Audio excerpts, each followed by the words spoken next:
cooking time. So, ayan, nag-fry tayo ng chicken, guys. So, ayan, naglagay lang ako ng konting salt dyan sa ating chicken and ipa-fry natin yan na within 4 minutes.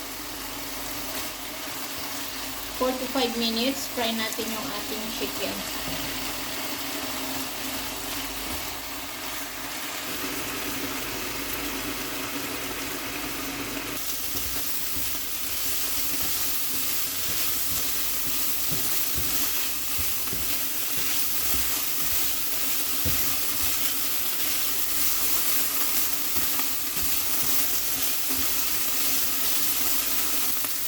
Ayan guys, after 5 minutes, ayan, i-transfer natin sa ating plate yung ating chicken.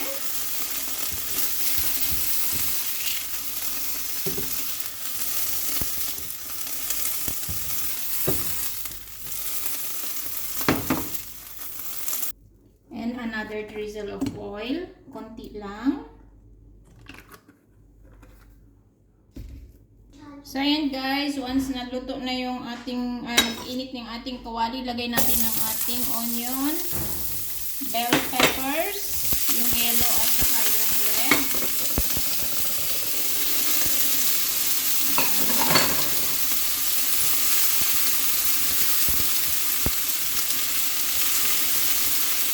So, lulutuin din natin ito guys ng around 4 minutes.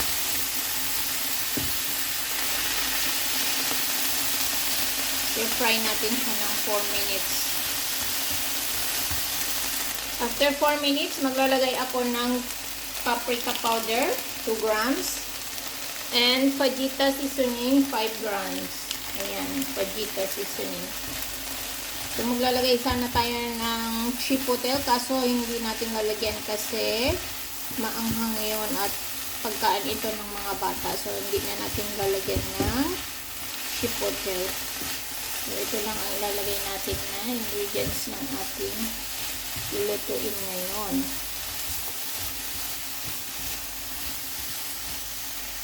So, lulutuin natin ng around 2 minutes ito guys, yung ating vegetables, yung pepper natin.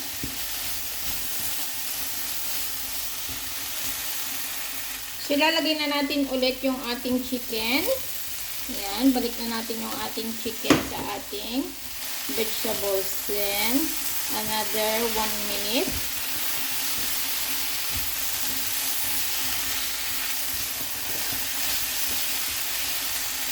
Then guys, luto na yung ating chicken and vegetables, yung bell pepper. So, maglalagay na tayo ng cheese natin.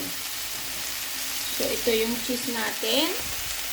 Cheddar cheese and ayan.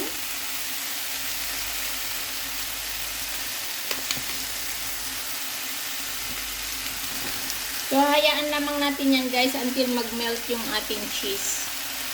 So, yan guys, ni-remove ko na siya sa ating kalan para hindi na ma-overcook yung ating vegetable, yung red bell pepper natin at yung yellow bell pepper. Then, tinakpan lang natin ng lid para mag-melt yung cheese niya. So, yan. Ready na. So, yan na guys. Ayan. Ready na ang ating pa-dinner sa ating alaga. So, yan. Thank you for watching.